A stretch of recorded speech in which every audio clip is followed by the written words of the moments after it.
प्यारे बच्चों, हिंदी की क्लास में आपका स्वागत है।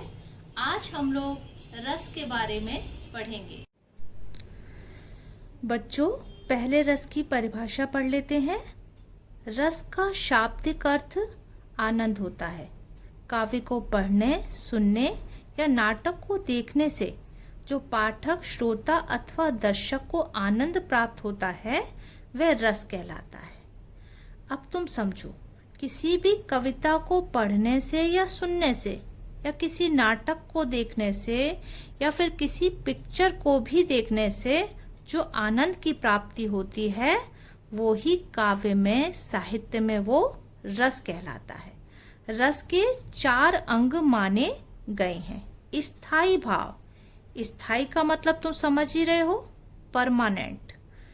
तो जो हम सबके हृदय में, इसमें बताया गया कि सुहृदय के हृदय में, एक सुहृदय वो होता है जिसका हृदय भावों को ग्रहण कर सके।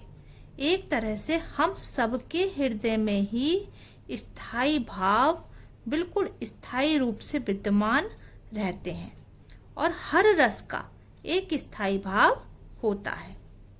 पहले 9 रस माने जाते थे, लेकिन बाद में विद्वानों ने 2 और रस, वात्सल्य और भक्ति।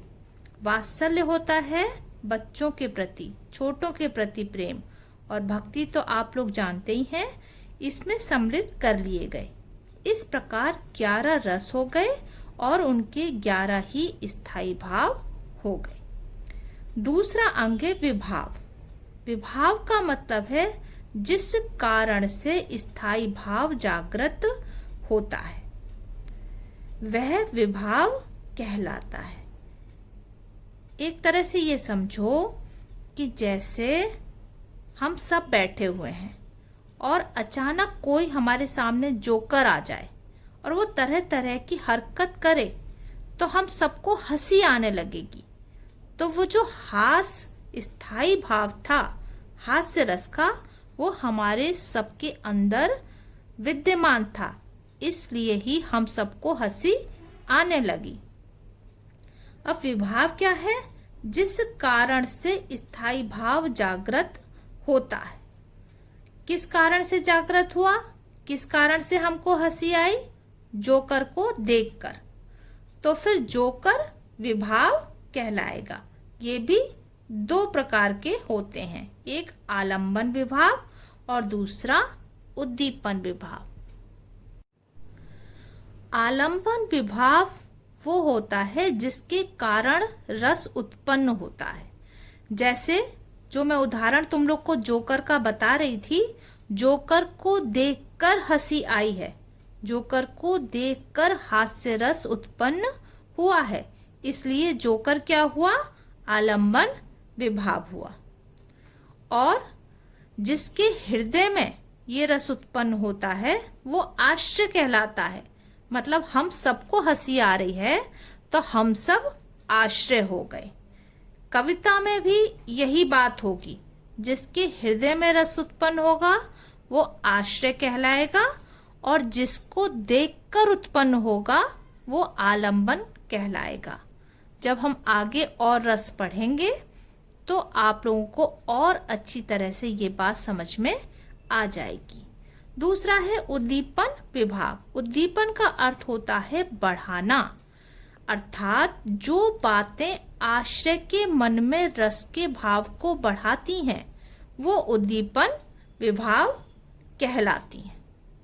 अब जैसे मैं जोकर का तुम लोग को उदाहरण बता रही थी, तो जोकर की तरह तरह की हरकतें और उसका हंसाना, तो ये सारी चीज़ें हमारी हंसी को और ज़्यादा बढ़ा रही हैं, तो इसलिए वो उद्दीपन कहलाएंगी।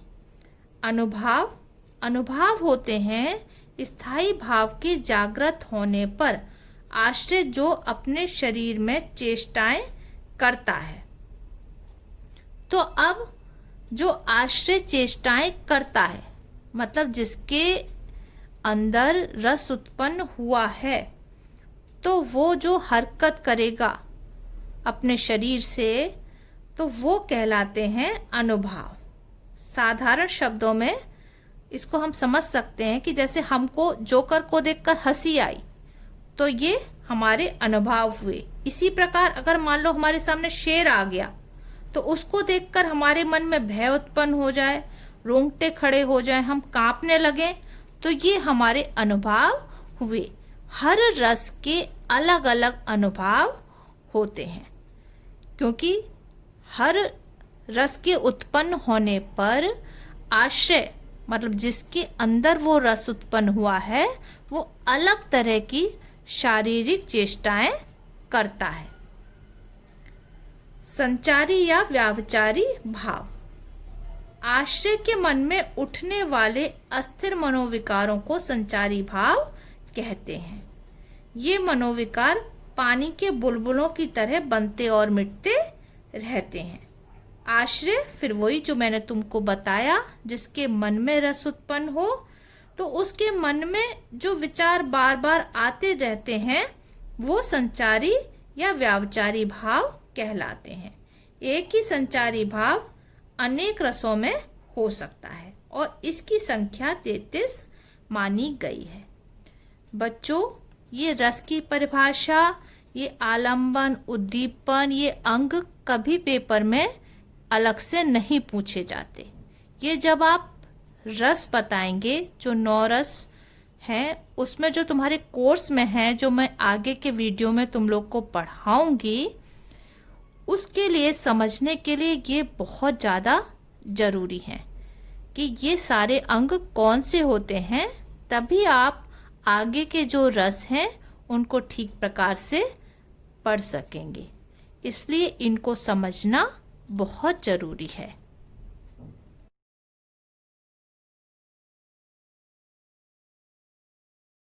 आशा है बच्चों आप लोग को बहुत अच्छी तरह से समझ में आ गया होगा।